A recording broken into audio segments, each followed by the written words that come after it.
Kalau dikatakan gua masih kecil tuh bandel memang. Kalau yang lebih jelasnya gua tuh rebel. Rebel tuh orang yang suka melawan dan menentang.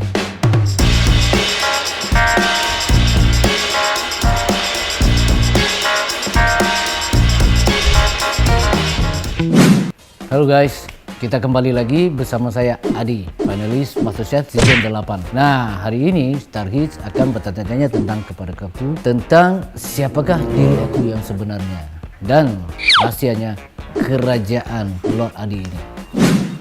Nah, asalnya gue tuh memang dilahirkan dari Sumatera Barat, Tanah Datar. Nah, di negeri yang bernama Pariangan. Di desanya bernama Guguk.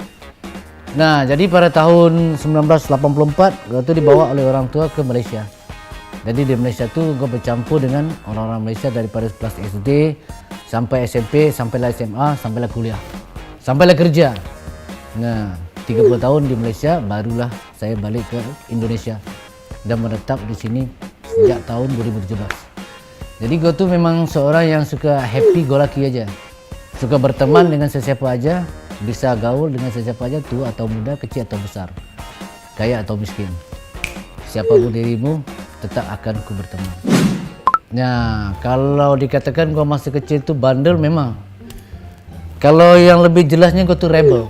Rebel tuh orang yang suka melawan dan menentang.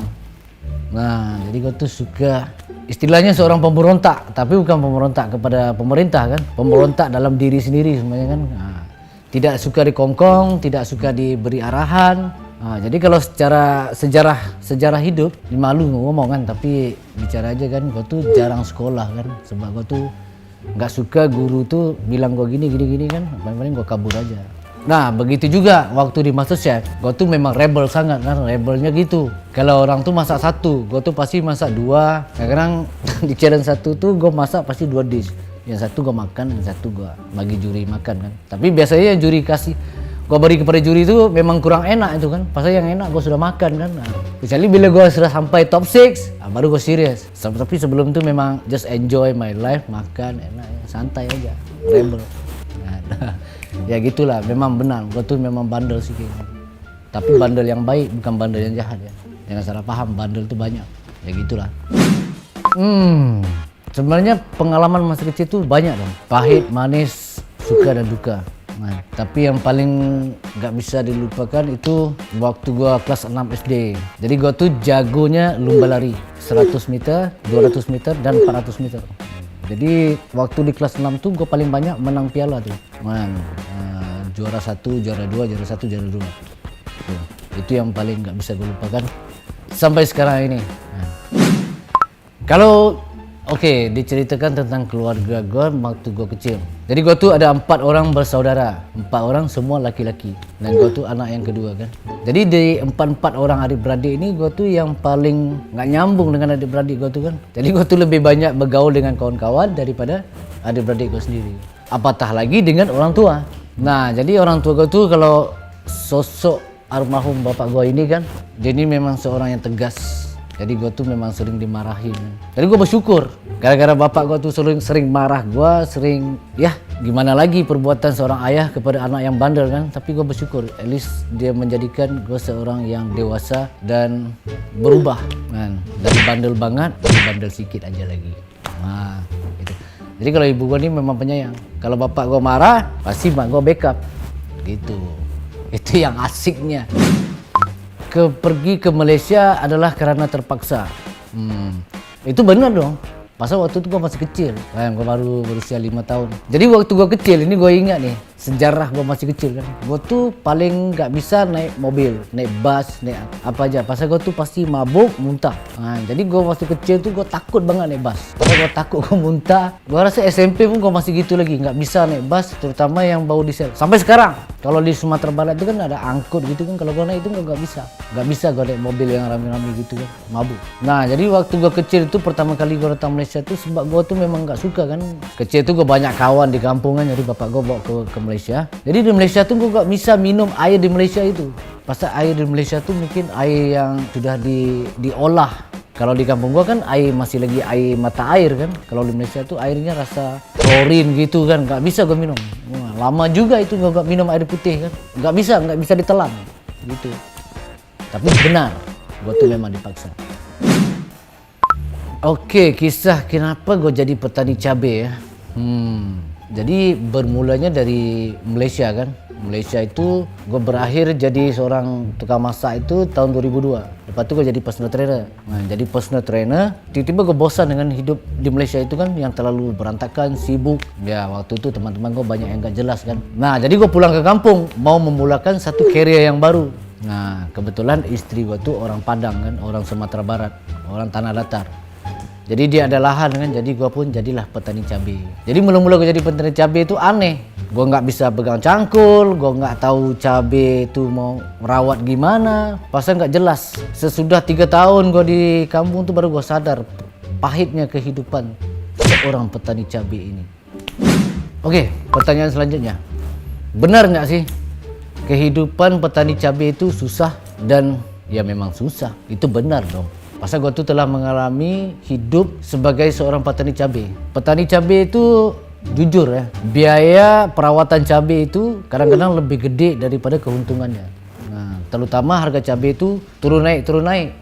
Cabai itu sekilo kalau di Tanah Datar tuh bisa 12.000. Kalau 12.000 gimana lu mau beli racun, pestisida, pupuk. Jadi petani cabai itu yang enaknya cuma satu, kehidupan santai. Gak perlu bangun pagi, gak perlu lapor diri, ya itu aja. Kapan mau ke ladang ya pergi aja. Gak mau ya udah. Ya secara makan ya itu. Cuma petani cabai ini memang paling jarang makan daging. Kan? Paling jarang makan daging, paling sering makan ikan asin. Itu petani cabai. Benar nggak sih? Gua tuh merasa ada perbedaan status di antara kontestan lain dengan gua. Pasal kontestan lain ada yang daripada keluarga yang bagus, yang kaya, ada yang pekerjaannya bagus, yang ada yang bisnis, ada yang dosen. Tapi sebenarnya gua tuh tidak benar. Itu tidak benar. Gua tuh tidak merasa minder kan. Sepanjang kehidupan, gua tuh sentiasa bangga dengan apa yang gua buat. Gua pernah jadi bekerja sebagai tukang kasih anduk aja. Atau anduk di gym kan. Jadi orang datang, gua kasih anduk. Itu aja pekerjaan aku kan. Tapi gue tetap bangga kan. Jadi gue walaupun jadi petani cabai itu ya, kalau secara yang membuat gue minder itu bila tiba waktu berbelanja kan, belanja untuk kebutuhan harian. Nah, di situ gue minder banget. Gue beli 1, dia beli 10. Ya minder dong. Masa nggak minder? Udah gitu. Oke, next. Benar atau tidak?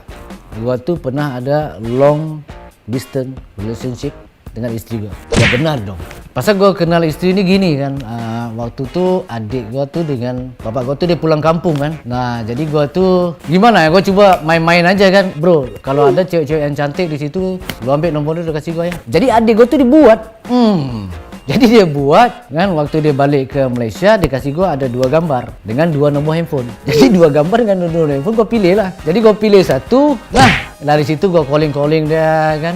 Lama juga dong, mungkin dalam lebih daripada 2 bulan itu. Nggak pernah tatap muka ya, waktu itu tahun 2006. Jadi masih belum ada video call di kampung gue tuh kan. Nggak mungkin gue lihat wajah dia kan yang aslinya. Jadi LDR aja kan. Akhirnya mungkin 2 bulan 3 bulan setelah itu baru gue ketemu dia. Jadi rupa-rupanya memang cantik dong. Cantik, langsung gue sikat. Deal, 1 minggu langsung nikah. Percaya atau tidak? Hari pertama ketemu, hari ketiga langsung tunangan, hari kelima langsung nikah. Momen apa yang menjadikan gue memilih dia sebagai istri gue? Jadi waktu pertama kali gue datang ke Indonesia itu, jadi gue ketemu dia kan. Jadi gue ketemu dia, gue bilang gini, sekarang nih kita sudah ketemu. Waktu itu masih lagi belum serius nih. Cuma satu pertanyaan antara yes or no aja kan. Gue tanya dia gimana? Kalau lu mau pacaran, gue nggak mau dong. Tapi kalau lu mau nikah, oke, ayo. Tiba-tiba rupa-rupanya jawabannya, oke, ayo kita nikah. Disitulah berputarnya kehidupan. Benar atau tidak gua ada hubungan dengan Jesslyn? Ya benar dong. Tapi hubungannya secara itu bukanlah hubungan satu percintaan atau apa. Jadi gua tuh merasa Jesslyn tuh sebagai anak aja kan. Tidak ada perasaan apa kan. Gimana pun gua dekat dengan dia, nggak ada perasaan yang aku ingin mencintaimu lebih daripada itu. Benar ada hubungan, tapi bukan hubungan pacaran. Sekadar hubungan ya anak dengan bapak aja gitu. Apa pelajaran hidup yang gue pelajari, yang gue dapat daripada pernikahan? Jadi ini sebenarnya satu soalan yang berat lah. Pernikahan ini membawa gue ke satu jalur yang sangat berbeza kan. Dari siapa diri aku yang sebenarnya berubah kepada jadi sosok yang berbeda.